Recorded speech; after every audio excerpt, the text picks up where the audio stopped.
Hello and welcome to Flat in Fifth, your new motoring podcast, coming to you from Nico's Bar in Faversham in Kent. We're basically just three blokes who like drinking beer and talking about cars. We've done it for quite a lot, for quite many years, and so we thought, wow, let's do a podcast about it, you know? Hopefully you guys like it. If you do like what you hear over the next however long this podcast is, I've no idea how long it's going to be, please do feel free to like and subscribe. We're hoping to chuck these out a couple of times a month, if all goes well, and we'll, obviously upgrade all our sound equipment and all that kind of stuff. We won't upgrade our sound engineer, however, who is already fully upgraded. Thank you, Harry. Hello, Harry. All right, so brief introduction. We've all grew up from a similar era playing Gran Turismo. We all enjoy our various motoring exploits. We do have a bona fide racing driver, Max Weatherly. You may or may not know him. Max, would you like to introduce yourself? Hi. I'm Max. Would you like to elaborate? Or, Do I need to? Yes, I have done some racing stuff before, as you're aware, you two. Those two people are probably not. the internet isn't aware, though. No, well, you're now aware, internet. Hello. I've scudded some cars. I got a Christmas present from my dad, actually, at Brands, a rally experience there, the Rally Master experience, which I now work at. I made it my life mission to start working there. And now have been scudding cars for the last 5 years, I think, something like that. Sounds about right. Many years of scudding Stuff Time flies around. when you're winning everything. Yeah, it's been pretty good. First two went a bit meh, learning curve, as we all must start from somewhere. And then went into Swift Rallycross. That went well. Won 3 of those in a row. Won a modified BT RDA class.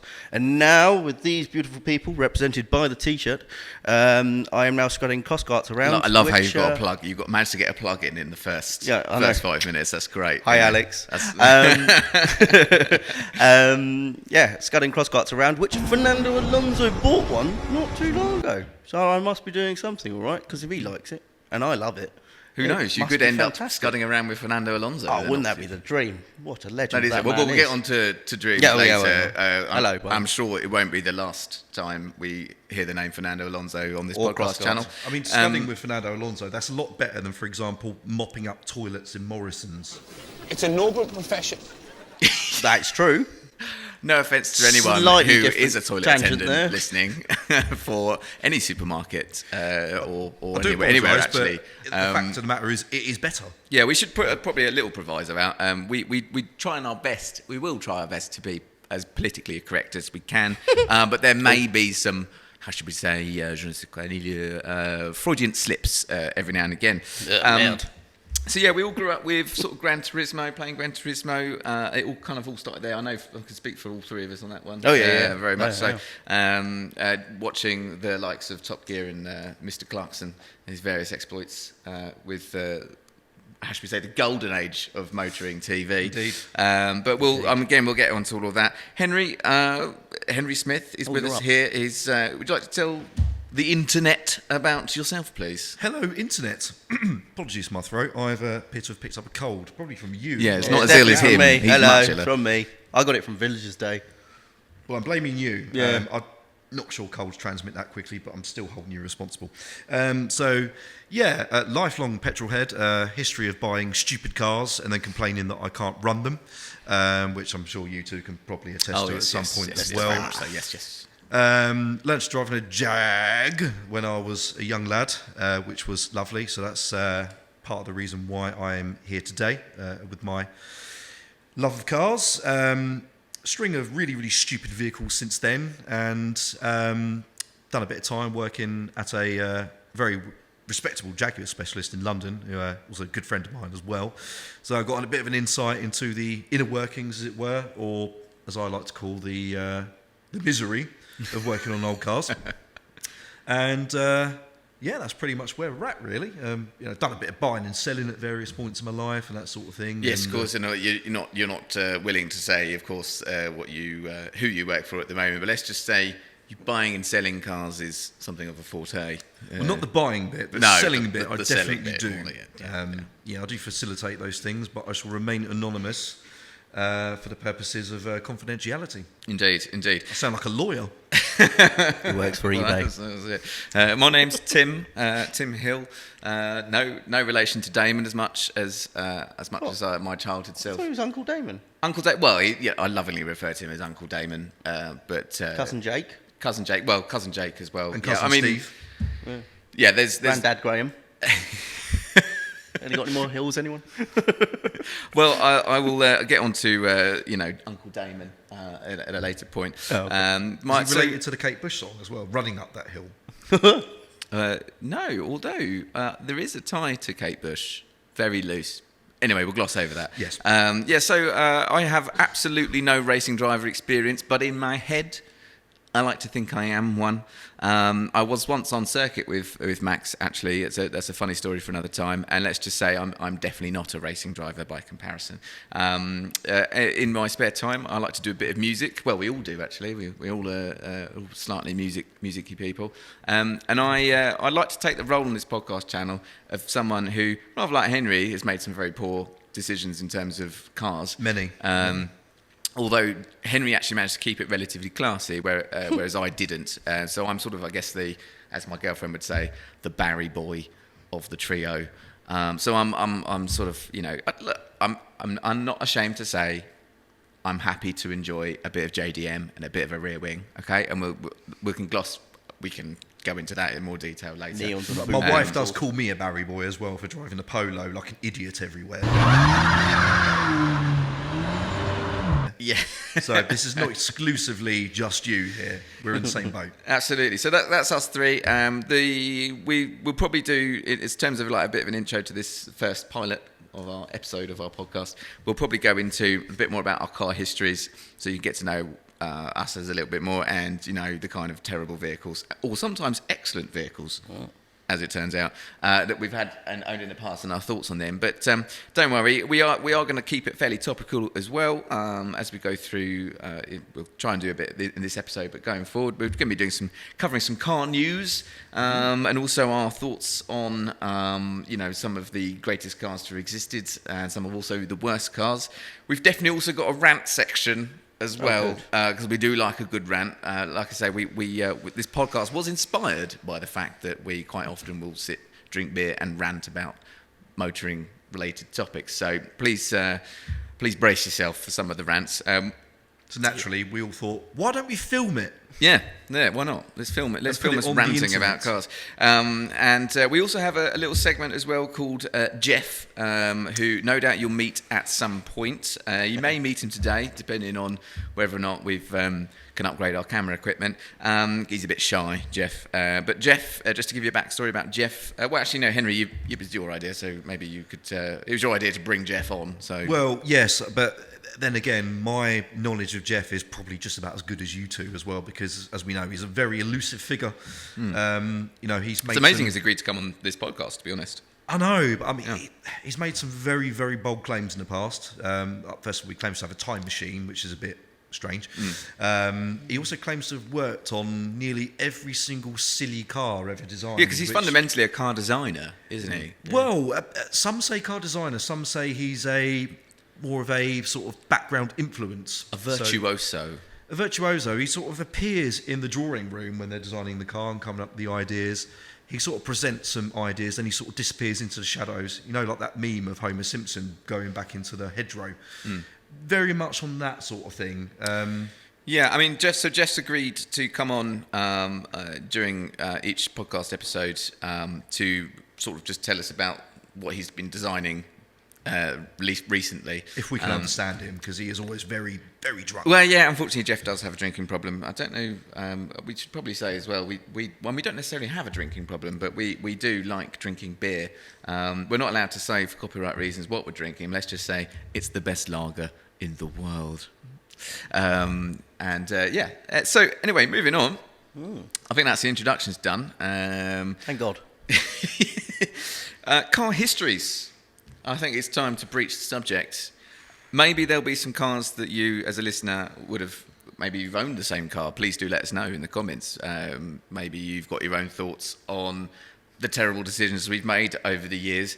I think we'll go with some favourite cars that we've owned, the worst cars we've owned, and our dream cars.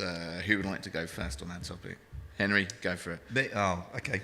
Right, so favourites. Well, I think it would be remiss of me not to mention the glorious Bullet Mustang.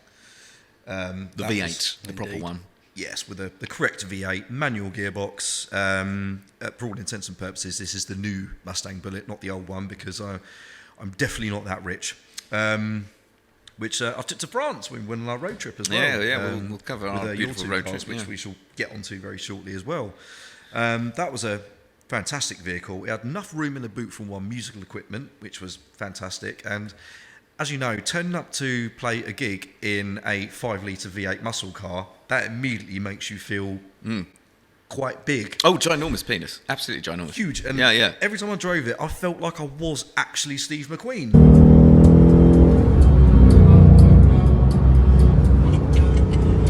Apart from the domestic abuse every now and then, but we won't go into that. Yeah, I mean your wardrobe changed as well. I noticed when you got the car as well. It did. Yeah. I brought the Mustang home, and suddenly I opened my wardrobe, and there was a roll neck jumper and a herringbone blazer in there. No idea where it came from. Yes, man. I think it's probably just a rite of passage from owning a Mustang, isn't Probably. it? And also, always wore aviators, which are not the correct glasses for you Steve McQueen fans out there, but equally important. But yeah, that was a fantastic car. Sadly, no longer own it anymore. Things were becoming slightly financially unmanageable, let's say.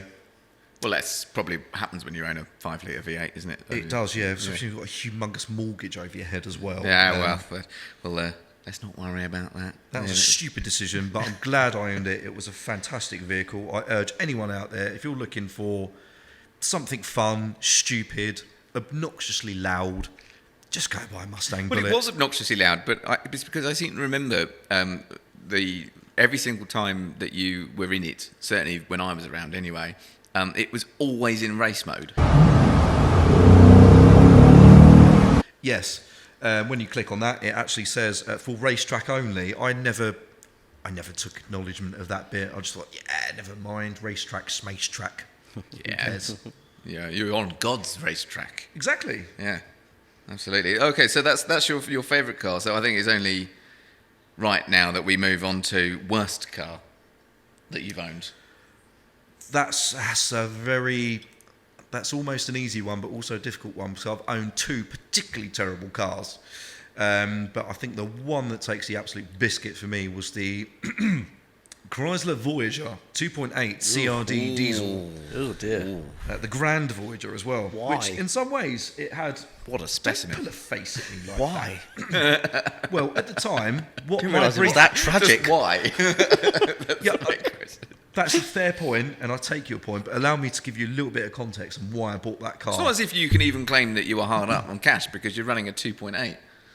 Exactly, and that used diesel at the same rate that a space shuttle used jet fuel, or whatever it is a space shuttle runs on. Good logic then. Yeah. It's not bananas, is it? It's got to be space fuel. Space fuel, that's the one. So I wanted a vehicle that could seat myself and the rest of my band at the time, and that could fit all of the musical equipment in. So we could all travel to the gig in one car with all the equipment, which was nice and easy. Right. Sounds like a sensible decision on the face of it. Not really. That was until I was driving it home and steam started coming out the back, and at no point did I think, oh, I've bought myself the Mallard steam train. No, I bought myself a car. The sort of mechanical knowledge in my head told me straight away, that's definitely a head gasket. So I booked it in. Literally, I'm driving on the way home from buying this car off eBay. I book it in at a local American specialist, and he does the head on it, skims the head, does all the bits and pieces, all the mechanic-y things. Car comes back to me, and I drove it home, and the next day I took it out, drove it somewhere else to deliver something, and the engine started getting a bit knocky. Not like the pasta knocky either, I mean bottom end knocky. The oil light came up on my dashboard, and I thought, nah, it's just been all sorted, it'll be fine. Drove to my destination, drove back about 10 miles, and the engine, it sort of hydrolocked itself. Beautiful. On the main high street. Nice. of where I was driving through. So everybody could see you as well, which I'd imagine would have been deeply embarrassing. Yeah, in that Chrysler. Everybody could see me, and then I called up the AA, and the AA turned up, and Mr. AA himself said, "Your engine's fucked, mate." He sounds like a wise man. But I'm not joking. That's literally what he said to me. Did he also suggest that you've bought the wrong car as well? And I did, but I didn't stop there. I went out and bought a third engine. Oh, why? Oh, no, second engine. Why did you rather. love it that much to put this much time and money into this thing? Because I was in too deep at this point, and you know how it is. I mean, all classic how car you owners out there will understand this. Once you put in a certain amount of capital into a car, you don't just throw in the towel. Become you carry mad. on. Yeah, okay. Yeah, but that's like, you know, when you're in love with your classic car. This is a Chrysler Voyager 2.8 CRD. It is. I'm not sure. I'll put a picture of it up in post if you're not familiar with what that is. Don't put that on the general. No, public. I think it's important for the viewers to see. Yeah, It'll hurt people's eyes. Well, yeah, I mean, but you know, you take the rough with the smooth. We'll post some nice photos to sort of balance it out. I'll actually go Put a one nice better. filter. I shall supply you with a picture of my actual car that I owned, and you can pop that up on the screen for everyone to look at. But before I finish, I did put another engine in the car. Engine 3, this is. Why? Well, man? no, sort of. So the first engine was completely rebuilt, so that's effectively the second engine almost in some ways. I then bought another engine for it, and it never started properly. Really? It never started properly. Interesting. Amazing. And I found out that the first engine, it completely seized up because the pickup pipe was wedged against the bottom of the sump, and it starved the engine of oil and blew Well, up. that'll do Good it. logic That'll there. do it. Right. 64,000 mile car this was. But at least, you know, at least it drove well, right? Well, no, I didn't really get a chance to drive it anywhere. Yeah, subsequently sold it after that, and it went to a new home, and I believe it's still actually on the road. My bad. That was the weirdest sneeze. Yeah, I know, was right? the I most tried to block it, that's pathetic why. sneeze I've ever I heard. think it was like a I turbo read should through my explain, fingers. Max unfortunately has come down with a cold just in time Thank for the you, pilot. apologies there. So you can enjoy that, but be thankful you're not sat within 2 metres of him. So that's all very good. We would be on a sofa otherwise. Okay, so that was your worst car, and I think a brilliant candidate. Your dream car, please, and you're only allowed to choose one. None of this top 5. This would have taken. nonsense. This would have taken all the rest of the time otherwise. Well, I know what one of yours is going to be, and I know for a fact I've we'll also put it down. I'll say the other one then. So I'll say the other one. Okay. A Generation 1 Dodge Viper RT10. Wow. Good shout. In Vipers red had 2 or black. mentions in this pilot already. That's amazing. What's that? The Vipers had 2 mentions in the podcast It already. has had and 2 it was- mentions already, yes. I mean, it's just the embodiment of absolutely everything about a car that's silly and stupid. Why would you not want it? I mean, people say that the Gen 1 Viper was like the spiritual successor to the Shelby Cobra. I think that's wrong, because the Shelby Cobra, by all accounts, was a fantastically capable car. I mean, it really rubbed Ferrari's nose in it when they brought the Daytona Cobra. yeah, very much so. Yeah. I think it's more like a Lamborghini. It looks silly, it's massive, it's obnoxious, it's stupid, Dangerous. dangerous. Doesn't Subtle. really go around a racetrack with any sort of finesse. No. But who cares? It's a Viper. And it has side exhaust which set fire to your legs and the car. Yeah, I feel like it was one of those cars that at the time everyone kind of ridiculed it, like, oh, look what America are trying to do. They're trying to make a supercar. But I feel like it's aged well visually. It has, yes. And B, I mean, you never see them in the UK, really, not unless you go really looking for it. So, you know, I feel like it's kind of reached a sort of hero status, hasn't it? It's a bit of a hero car in that sense. Absolutely. I mean, you'd probably feel like a hero if you managed to arrive at your destination still alive. Well, yes, of course. Which, you know, which kind of puts a bit of excitement back into your life, I It suppose. does, yeah, absolutely. And, you know, Just popping out for the milk, darling. I may or may not make it back alive. Indeed. I mean, I suppose the general rule of thumb is if you've got a Viper, make sure your insurance policy is very, very good. I mean, by that, It's good luck insurance. getting insurance, yeah, generally, I would imagine. But, you know, the subsequent Vipers after that, I love all of them. They're fantastic. We all love the Viper ACR, don't we? Oh, It's yeah, a indeed. fantastic machine. It's Definitely the hilarious. newest one. But the problem was the later Vipers, they started becoming capable cars. Yeah, And they I missed the think point that's a little the bit. issue. Yeah. The great thing about the original Viper, it's unusable. It's stupid. Oh, totally unusable. That's the best thing about it. Yeah. Yeah, I mean, I've never driven a car with anything. I think your Mustang that you mentioned that you owned was probably the largest engine car that I've actually ever driven. So 5 litres. And more horsepower but I than can't the Viper as imagine. well. I can't imagine what the torque feels like in an NA was it 8.1? Do they bore 8 it out to litre 8.1, 8 original. litre V10? I can't even imagine what that. They feels basically like. took a truck engine out of the Dodge Ram, Yeah. gave it to Lamborghini, and said, "Do things with this," Yeah. and they did do things. What colour would you have it in? I think it's got to be red, launch colour, With the or stripes black. or without the stripes? Without stripes. Yeah. Ooh, good, stripes. good, good. Interesting. Flames. I did actually used to have a model of that exact car. I have no idea where it is, which is a shame we can't put it on the table. I've got it at home, and I shall bring it for the next podcast. There we go. I've got a model of the Viper in 3 different colours. Not that I like them or anything. So just so you're aware, our sound engineer out of shot here is literally creasing up because he, by his own admission, is not a car guy. But he's just listening to this. Without stripes. I'm sorry, you own a Honda Jazz. I'm not taking that kind of criticism from you. And that's that. Moving on. Moving on. Who's next then? You or me? Max, Me? it's you. Okay, so Where are we going to start with? well, you in any order, but a dream car, your Dream worst car? car that you've owned, and the best car that you've, or your most favourite car that you've owned. Well, my best car I've owned is also the worst car I've owned, so I'll come back round to that in a minute. I think the dream car for me, just speaking more about the spirit of ideals, it's got to be, for me, a Lexus LFA, because the noise captures every essence of everything I love about the noise, what a car and can the do. noise. Yeah, more noise, plus on top of that. Have you mentioned the noise?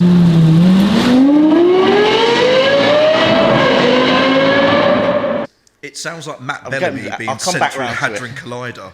I think the Fantastic. best part is obviously for us three anyway, and I'm sure many other people out there, it captures everything that we've always loved about original F1, it captures everything about racing, and yet it's in a beautiful vessel of a road car that you could drive to Tesco's. Wow. Not that I would, but you could. You would. I totally would. Love to go from McDonald's window 1 to window 2. Yeah. One. Hello. Big Mac, please. Thank you. The beautiful thing I also love about it is it's understated. It's not showy. It's quite subtle in its styling, isn't It it? actually looks like a GT car. Yeah. It doesn't look like a supercar. Yeah, from some angles. It's stupid. It has no cup holders. It has no practicality whatsoever. Fantastic box ticked there. The only thing that worries me about that car is, does it actually have a personality?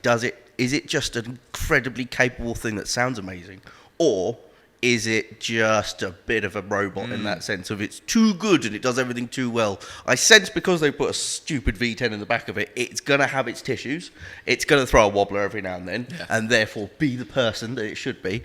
And at the end of the day, you do put a Lexus key down on the table and everyone's going to be totally unaware of what's So, over Max, there in what the do you car drive park. at the moment? Well, that's the stupid part of my life. That's the problem. Talking of stupid things, it's an Alfa Romeo. It's a 147 GTA. Yes. Yeah. Well, we probably didn't. We didn't actually mention what we're currently driving, but I suppose. Yeah, but that is my favourite car. So that is. Yes, so it's what my you're currently favourite car. Driving is your Yes, favourite. it's also my least favourite car. It's your at the same favourite, time. worst, and It's dream my car. It's almost dream car, favourite car, worst car I've ever had. So it's the 147 GTA. Yes, but the specifically 3.2 V6 Busso in the bottom. and even more specific than that. The windows don't open. What more specifically? It's do you mean? Melrose edition. Schumacher. Oh, approved Marlboro edition. Funky Edition, because he won the F1 Championship in 2005, 4, 5. Basically all the way through the early 2000s. It's a shiny red one. It's got Marlboro written on it. Yeah. It's got funky It's wheels. also and got the GTA correct. It's got mats. the correct wheels. I It would does. say. It is lovely. She's beautiful. I'll put a picture of it in post. It is so lovely to drive. It is the essence for me, anyway, of what a car is. It's beautiful to get along with. No journey is long enough. No destination can ever be arduous, hard to get to, stressful. It's just a lovely thing to be in. The amount of people that admire it and love it. I mean, I had an officer come over to me in Canterbury. Policeman officer. He came over. He went, Right. "Do you mind revving it there, please, mate?" He didn't sound like that, but Was he it from did say, Dorset? "Can you rev it?" I mean, if policemen are going to me and going, "I love your car, mate," it's just it does have that, captures yeah. spirit, soul, and love of car people. I think. I do feel though, Max, you're not being completely 100% honest with the viewers about Honest. that car. You said no journey is long enough or stressful But- enough What about, for example, if you're driving your 147 GTA through Cannes when it's 34 degrees Well, it's stupid. and you've got 5 cylinders? Talk us through what happens there. Well, Max. that's why it's also the worst car here. I was getting to that, but I needed to inspirit the positivity first. The worst car factor, thank you for that, by the way. Doing a positive sandwich, I believe, is the. And then coming back to the big part afterwards. The downsides sandwich. are it was designed by possibly Jeff. They definitely went, this car looks beautiful. We need to give it a beautiful engine. Brilliant. Let's put that Busso in. Oh, what an idea. And that's lunch. And doesn't seem to be room for much more. We'll put the wires in last, and I think some of them are connected. Particularly, we need to get it through the new EU emissions. How do we do that? Well, we need to put more cats on it. Where can we put them? Well, there's no room. Well, the Italians haven't- let's put them underneath the engine block. That's a good The idea. Italians have never been particularly bothered about, rules and regulations when it comes to their cars. They have to, and that's why I have the privilege to own one. However, it was an afterthought, which is why it had 2 cats in the engine bay, which overheated everything in the car and exploded one of the... What was it in the end? Oh no, it was many different things. Coil pack number 3 And particularly melted. what was your brilliant solution to this problem? Decatting it. Yes, there we go. Yeah, Yes, sounds but, amazing now. Max, I think you need to explain to the internet what happens when you're driving, let's say, for example, from Cannes back to Kent with 5 cylinders, because we couldn't fix it, could we? I can do a And that perfect is, demonstration for by you. anyone's stretch of imagination, a bit of a trek. It is a little bit. The Alpha will tell you with a nice big yellow warning light, as you'd expect with an Alfa Romeo. A nice big engine light comes on, flashes, comes up on the main dash part where your speed normally is as well, which is ironic. You can't now tell where your speed is. And also this sound. Boop, boop. Boop, boop. And that's every 4 seconds. Yeah. And how long was the drive? Remind me can't remember. from Cannes to It was roughly about back to 1,000 Kent. miles, wasn't it? It was 1,100, roughly 1,200. give or take. Yeah. Strange how that sound still lives in my head, actually. And It was great. amazingly, Yeah, it's so well. you haven't suffered from any PTSD on No. that experience, and still are relatively sane, sane enough to go outside anyway. So that's that's amazing. Right, so that is your favourite and worst car. Oh, yeah, 100%. Yeah, In no the similar, questions about it. okay, and the dream car is the LFA. Okay, myself then, favourite car I've owned, I think, is got to be Toyota MR2 that I had. It was a 1992 K-Reg model. I'll probably put the photo in post. In black, correct. I think it all started really because I really shouldn't have got that car for the price that I got it for, because I got it from a man who didn't know what he had. Oh, it fell off the back of a lorry. No, I didn't fall Oh, off the back of a lorry, but I did manage to swap a Part X, an absolutely knackered BMW 318 coupe for it. But the guy had it. The guy sort of gave me more money for my BMW than he wanted for the MR2. So I remember actually doing a Part X where I walked away with a bit of a childhood dream car, because growing up with Gran Turismo, always loved the MR2s, loved a bit of JDM, pop-up headlights. I mean, what is there not to like? Mid-engine car, people say it's a poor man's Ferrari, but when you're 21 and you've got a mid-engine sports car, you don't care about these things. As far as you're concerned, you're God.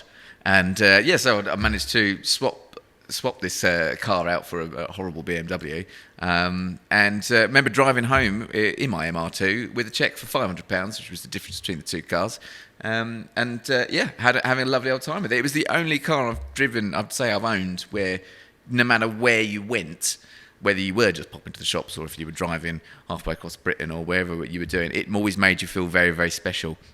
It was a T-bar, which was lovely in the summer, taking the roof out and everything like that. It did have a couple of issues, I'll be honest. Every time you opened the door, it played jazz music.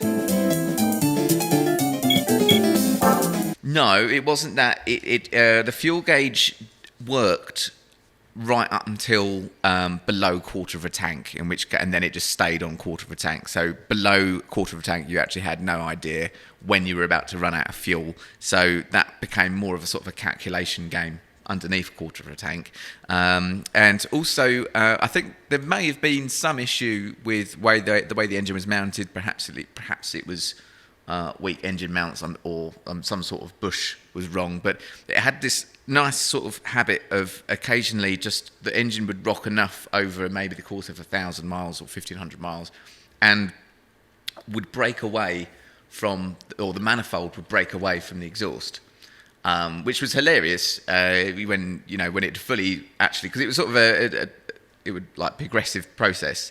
It would start to sound like a bit like there's definitely some hissing going on from the exhaust there, and it would get progressively more and more hissy right up to the point then it would actually split, and then it just sounded like it was it was literally just firing straight from the manifold. So it was a really early iteration of like the butterfly valves you get on modern cars with exhaust, where you can make them louder. Sort of like that, yeah. But slightly more archaic, possibly. Yeah, absolutely. So I had that welded up a couple of times, and that was the only option at that point, because it was a 1992 car and I owned it in, I can't remember what year it was now, but it was about 25 years old by the time I'd had it, and couldn't get the parts anymore to actually stop this process. I think Toyota said that they might be able to get hold of it, but it was just the most obscene price for overnight parts from Japan. So I ended up just thought, well, I'll weld it together for a couple of bob, and that weld would always last 200, 300 miles before I'd have to do it again. So that was nice. But take nothing away from it, just one of the best cars I've ever owned. People used to come and talk to me about it in petrol stations, and I've always wanted one of those, or that kind of thing.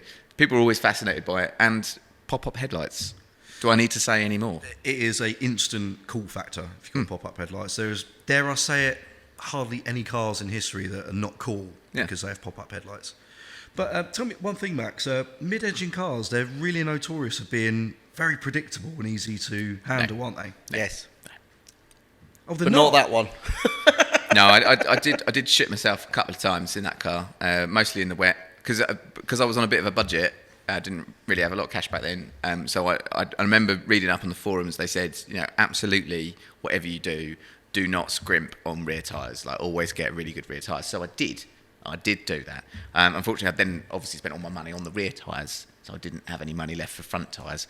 So I got really cheap tyres for the front. Oh. And I understeered into a tree. Yeah, amazing. What the chance? Amazing. Weird. Because everyone says, how did you crash your MR2? They automatically assume it was had an oversteer. MR2, that's why. Yeah. It's oversteer, obviously. No, it was not. Actually, I understeered into a tree at about 60 miles an hour. 65, 70, possibly. Nice, Came good to a dead effort. stop and lived to tell the tale. And it was a 92 model without airbags. So as you can imagine, that fucking hurt. How's your neck? Still plays me up. 15 years later, yeah. Short-term memory loss. It's all good. But no, absolutely the best car I've ever owned. Worst car I've ever owned. Well, this is an easy one. MR2? No. I once owned a Volkswagen Polo. I can't remember if it was. Polo? It wasn't a 6N2. It was the one after the 6N2. 6N. I can't remember which one it was. 2004 to... Yeah, one with the buggy eyes. The two Oh, buggy that eyes one. at the Twin, front. right. almost Mercedes-like headlights. Mark Yeah, 5 thing. yeah, but nothing about it was like a Mercedes. I bought this car for 200 quid cash because I was really hard up at the time, and I didn't really get an option as to what the spec was, and it was a 1.2 GL automatic. Oh, lovely. No. Class. And I don't think I need to explain how bad that was, but also, no matter how bad the drivetrain and chassis were, probably the worst thing about that car, well, two things. One, it leaked from the driver's side window.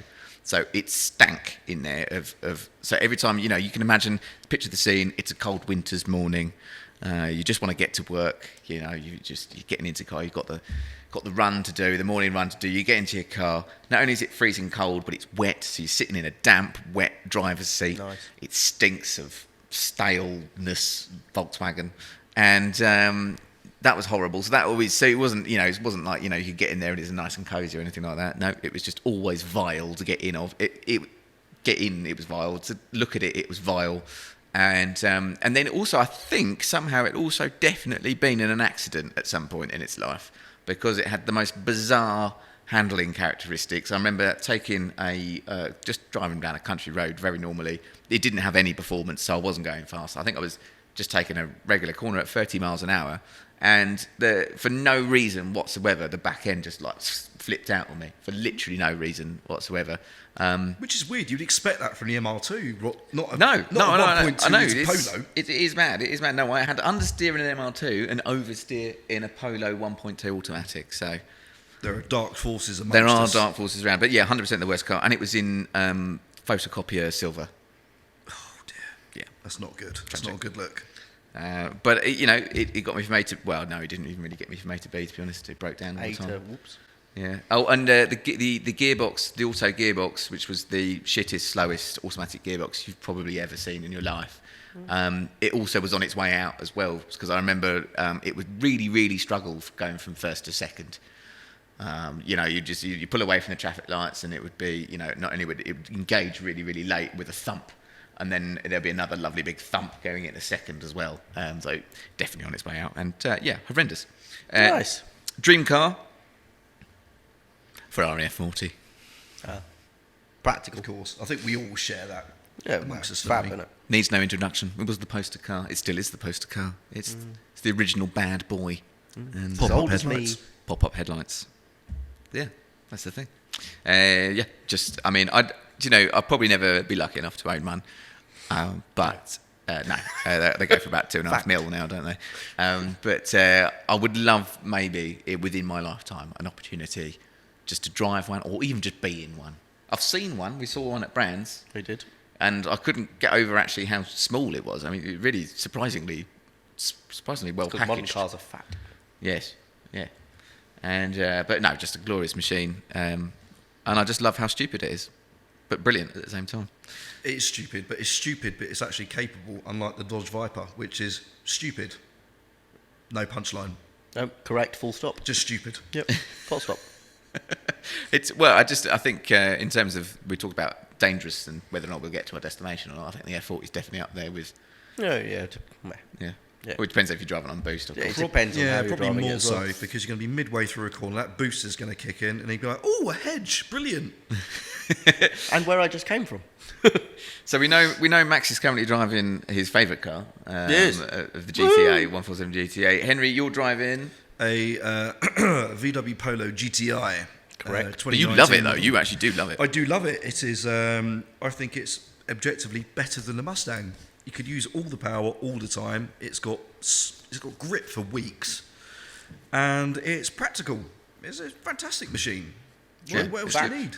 And it's actually really nippy because it keeps up with what I'm driving at the moment, which is a Mercedes AMG A35, which of course is the poor man's A45. But I don't care. But I in the love real it. world, probably about the same performance, really. It's such a stupid car. A relevant amount of performance for the road, isn't it? It's honestly, I mean, it doesn't really have much character, I'll be honest. I mean, Hang on, you're exhaust when you downshift. yeah, but it's infantile, isn't it? Yeah, it's, it is. It's really It's infantile. hilarious for a week. But it never ceases to amaze me how much traction that car has on the British Yeah, roads, true. even in crap conditions. And I feel like it's been set up for people who, of all driving skills, so they can drive fast in it. Yeah, it is a bit and of a- that sometimes, it does feel a bit lacking in character for me. But it is tremendously fast. Yeah. But in all credit to your Polo GTI, it does a good job of keeping up. I mean, I have to be going really silly speeds to actually pull away from you. Well, of which course, is- in the long run, the torque is going to have the advantage, but acceleration is definitely up there was there. that one time in Mexico. Do you remember? I had to do 120 or 130 miles an hour in Mexico to actually pull away from you or get past you. But right up until that point, you were right with me. which Yes, I was- remember that very, very well yeah, indeed. that one time in Mexico. Yes, Yeah. absolutely. It was definitely not on the M2. No, 100% no. It was on the Caracha de la Rua in Yes, Mexico. exactly. Yes. So anyway, moving on. We've mentioned that Jeff will be coming in. News items. We're going to be doing every episode. We will be obviously covering the most sort of biggest motoring news that we could think of that week. Oh, what are we talking about this week? This week, I feel I'd be remiss of us to not discuss. The beers are getting a bit low, aren't Shall I they? get some? Yeah, please, mate. Yeah. Well, what we talking about first? We're talking about. We're obviously going to be talking about inspirations that we have. We mentioned earlier that we're all from a generation where we were watching Top Gear. Yes. Growing up with Mr. JC. Obviously, a huge inspiration to so many people, so many car guys. Also, massively hated, probably by our sound engineer. He's nodding his head. This is awkward. So, obviously, the news is that we've got a new Grand Tour episode coming out, which is great. But obviously, the news that it is, of course, ending. And I feel it should be right for us at this point to talk about what that means for us and what inspiration they've been for us over the years growing up. And that lovely.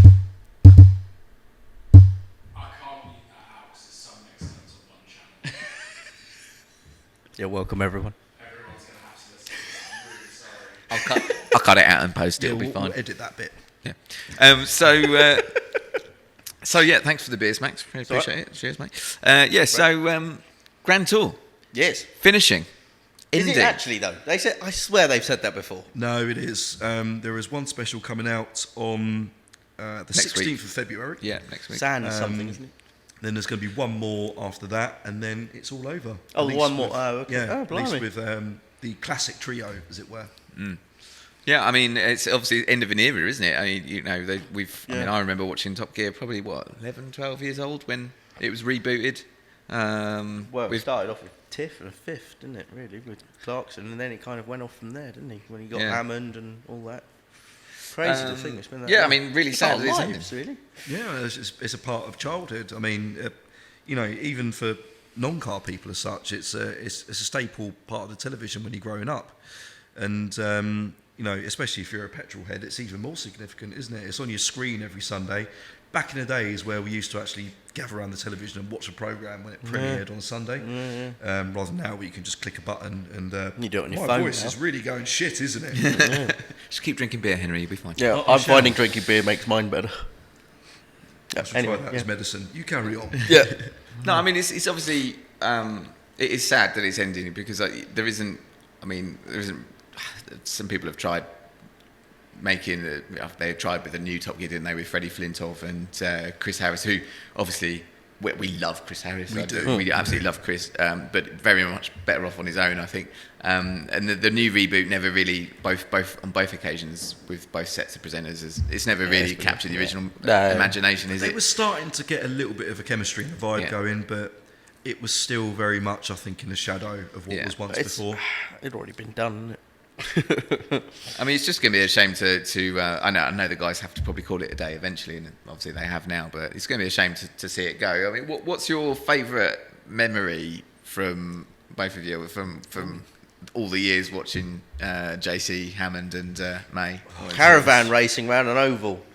Excellent shout, yes. Can't go wrong. That had me Was in that the stitches. episode where they had the four-wheel drive cars?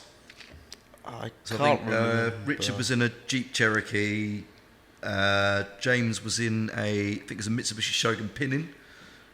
And Maybe? Clarkson had a Vauxhall Frontera, which is Yeah. known as a Honda Jazz in Japan. Oh yeah, that's a weird fact. Yes.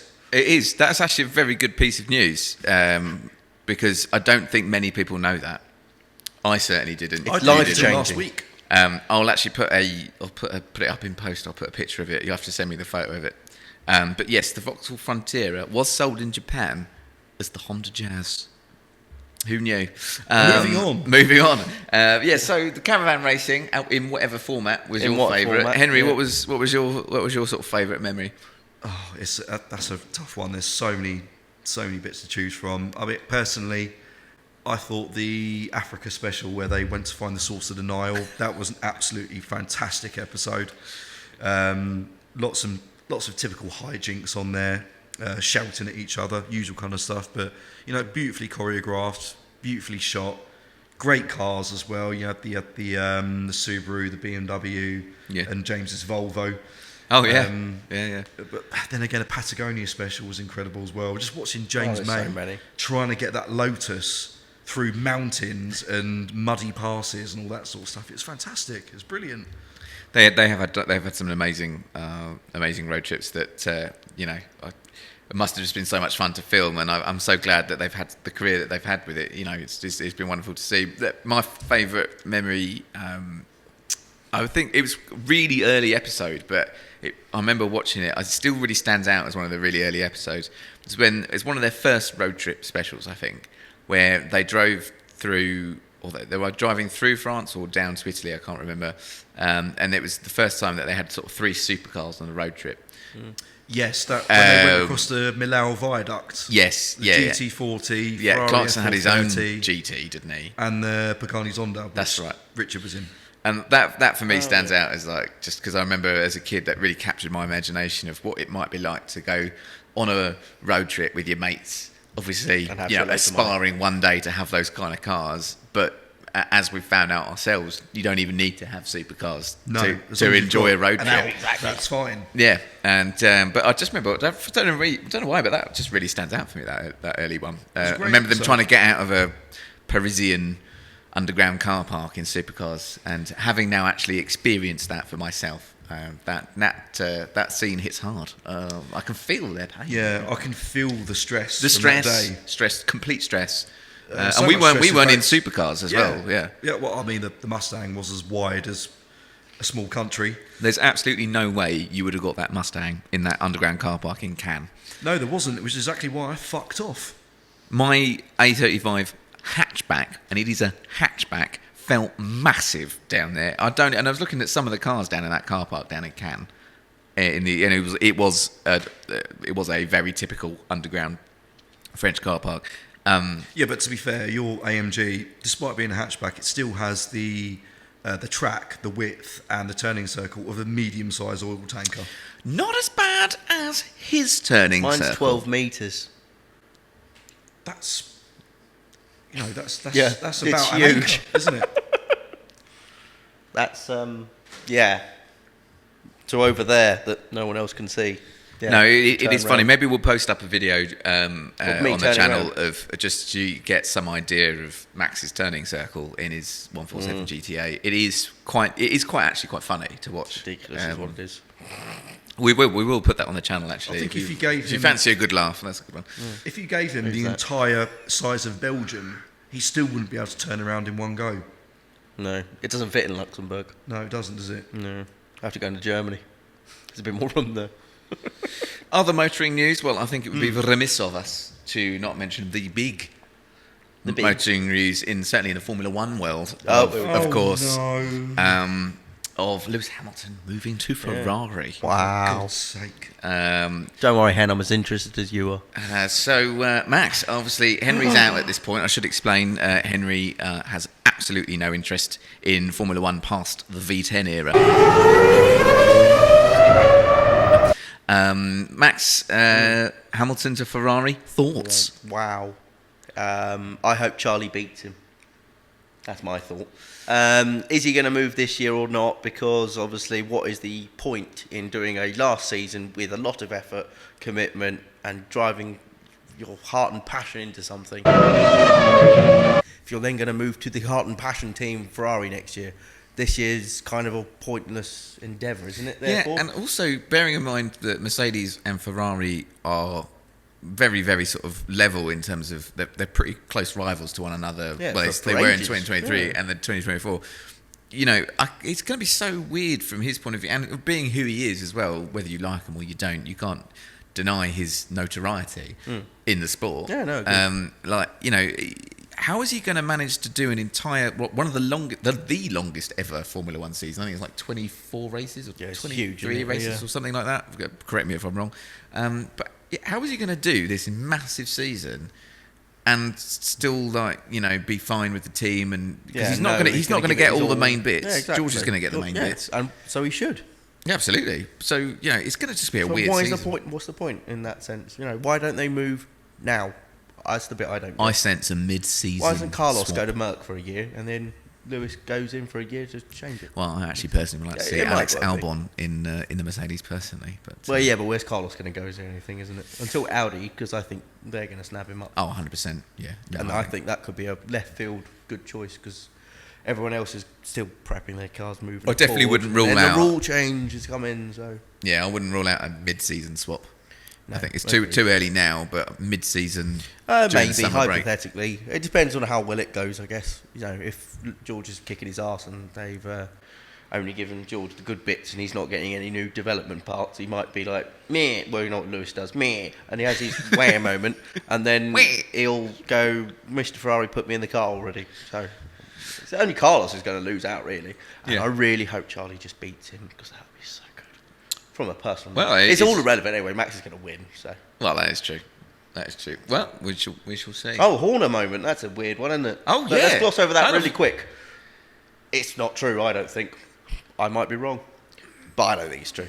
Because I think it's nonsense. And I think you think it's nonsense. No, I think it's complete nonsense. I think from the early reports, obviously there's very limited details on it, but the bits that you can read about it, I think there's some little fucking snowflake who works for Red Bull isn't happy with the fact that in order to win many world championships, you've got to be Quite harsh. and And quite get shit strict done. and get shit done. Yeah. And doesn't particularly like that management style, so has No. said something somewhere. A Dutch reporter has picked up on it.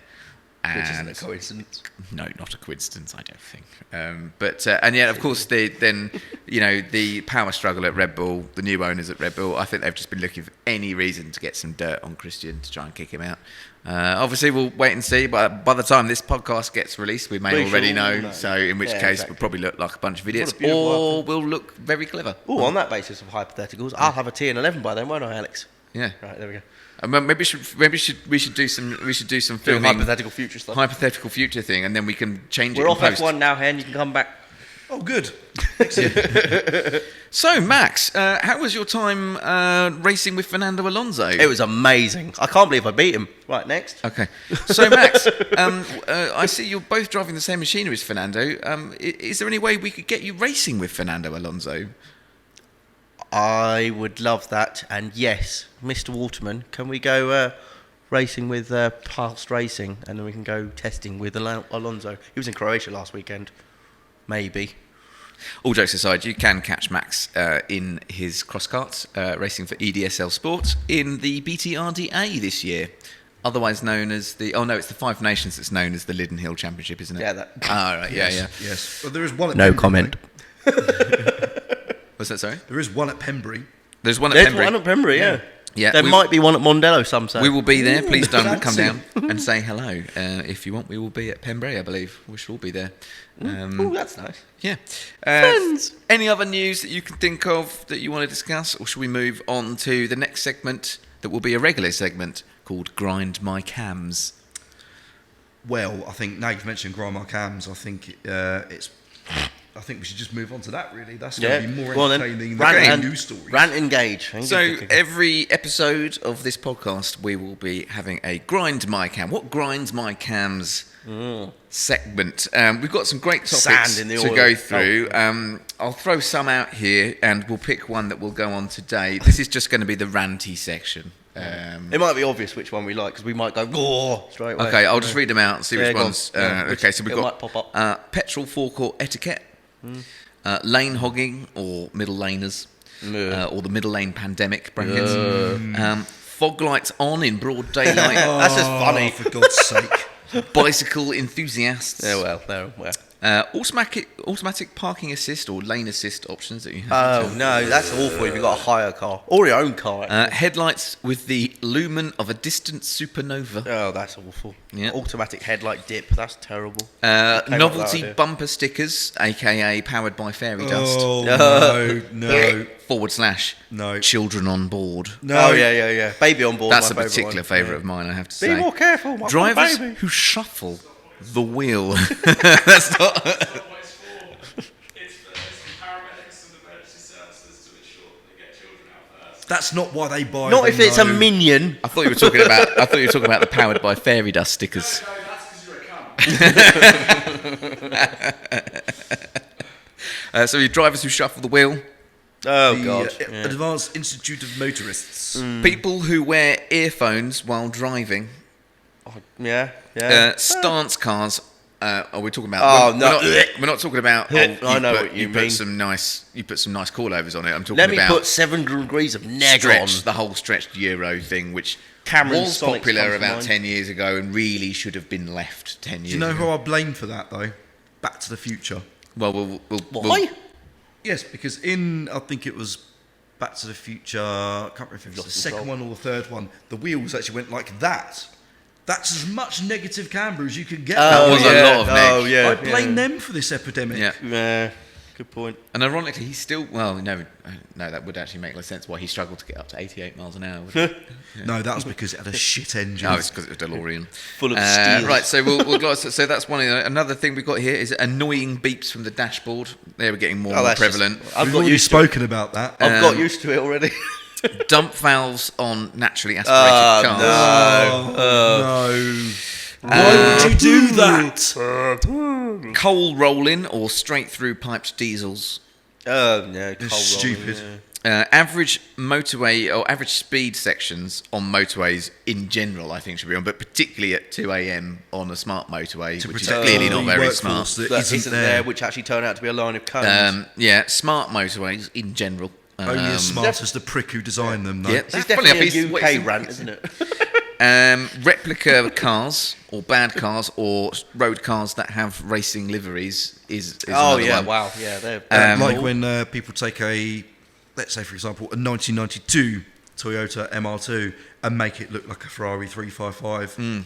As an ex-MR2 owner, I can contest. I don't know why you would do that. I've got one that'll make you laugh that I saw the I other day want to at slap Brands. those people with a very, very large tuna fish. Actually, when I say it'll make you laugh, Hen, I don't think it'll make you laugh. I saw a Subaru the other day. Do you know what livery it had on it? Was it Pretending to be- 555?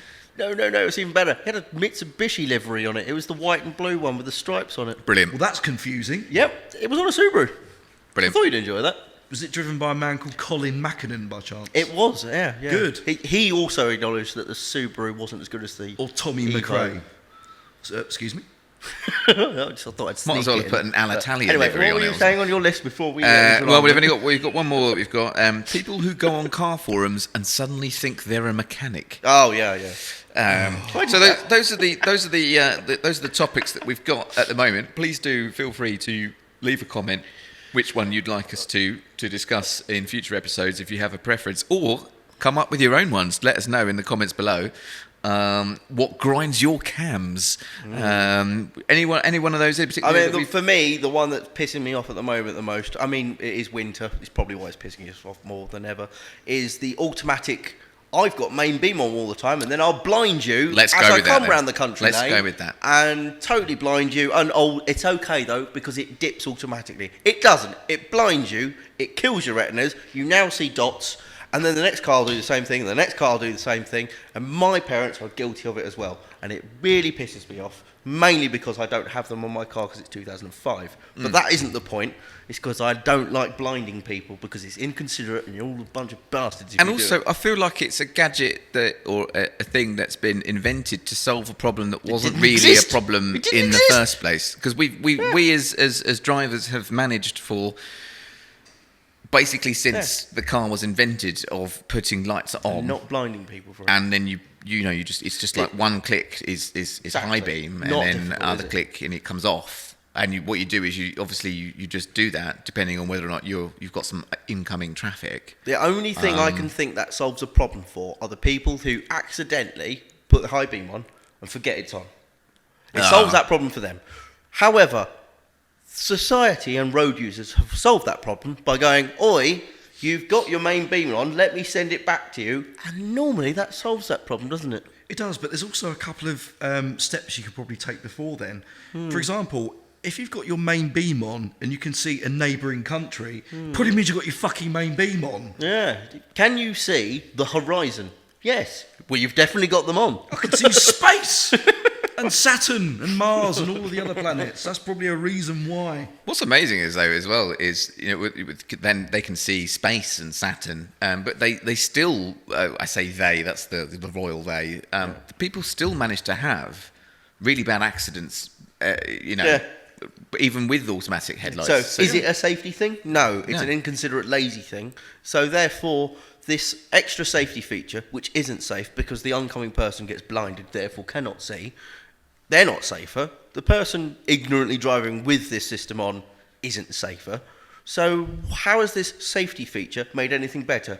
To which, leads on nicely by the way, the lane adjuster. When you want to change lane and you haven't put your indicator on, and the car sometimes now will move back. It's actually on its own. It's quite violent, actually. I've got it in my AMG, and I have to turn it off every single time I start the do car. you? Now, luckily, I've learnt a button shortcut for it. It's not too bad, to be honest. It's literally a couple of clicks. Still got to do it down every but you time. still got to do it. Ugh. But I once left it on accidentally when I first got the car, and it is actually quite violent the way it moves the wheel.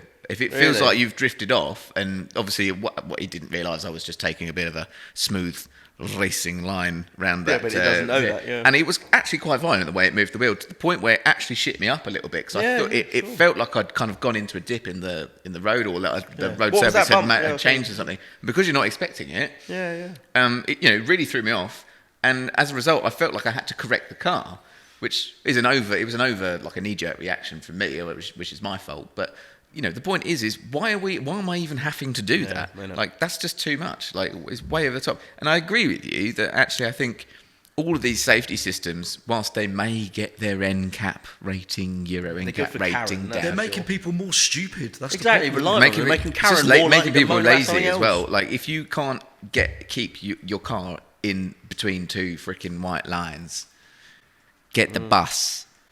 Yes, exactly. And you remember back in, with the old analog cars, I like to say I sound really old, but you would get in the car and your dash would be completely black. That's because you haven't got your lights on. Yeah. And you would go, oh, that's all a bit dark. Switch my lights on. Oh, everything's illuminated. But now you get into a car and the whole dash is lit up like a fucking spaceship. Yeah, with iPads. And they assume that they've got auto lights on, and they're driving down the M25 at 3 a.m. with no lights on. Yeah, because they've got out of their automatic look-after car and got in their mate's car, and then they don't have any Exactly, lights on. and then you're flashing at them, and they think, oh, someone wants to do dogging with me. That's brilliant. following- You're trying to let them know they've got no lights on. I followed a 2002 Audi A1 the other day, the diesel version, down the M25. It was fucking, 1 o'clock in the morning? Lights off for miles. I literally sat behind him. See how long it took him to realise he had his lights off. Yeah, hello.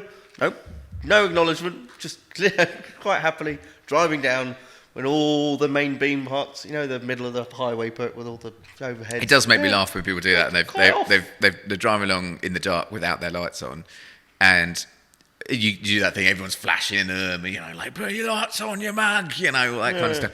And I'd love to try and put myself like in the middle of that car.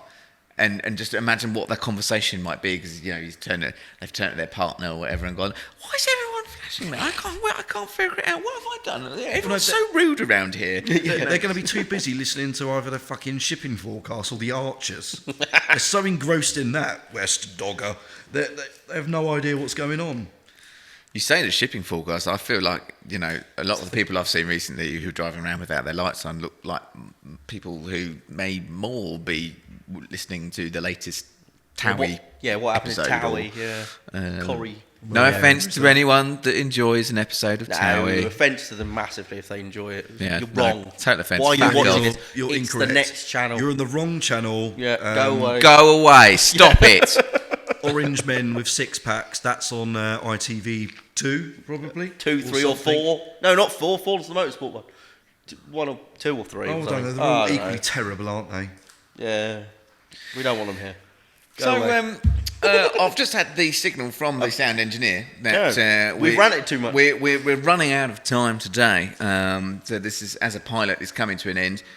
Please do, if you've liked our ranting or whatever, we do have lots of other segments that we'd like to introduce going forward, including Jeff, who you may or may not have already seen, depending on whether If or not we we made it can afford. But we do have other, just before we sign off on this particular episode, and thank you very much. If you have made it this far, thank you very much for tuning in and listening to us. It's actually starting to rain here in Faversham as well. Oh, that's unusual. So isn't if it? you're into ASMR, maybe we could do some, The rain is getting heavier. No, I'm joking. Anyway, so we do have lots of other segments, but we will call it there. We've also got unsung heroes of sort of surprisingly Oh, there's good so many cars things we could rant segments, about. which we'll be talking about. Also, driving influences and driving heroes, Yep. where we are all motorsport fans, so we will be diving into that.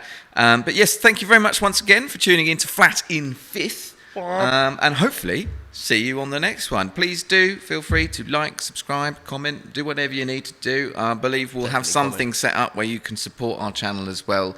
If you fancy helping us upgrade all this equipment, maybe we can give you something a bit more special. But it's from me, Tim. Thank you and good night. See you at the bar next time. Cheers.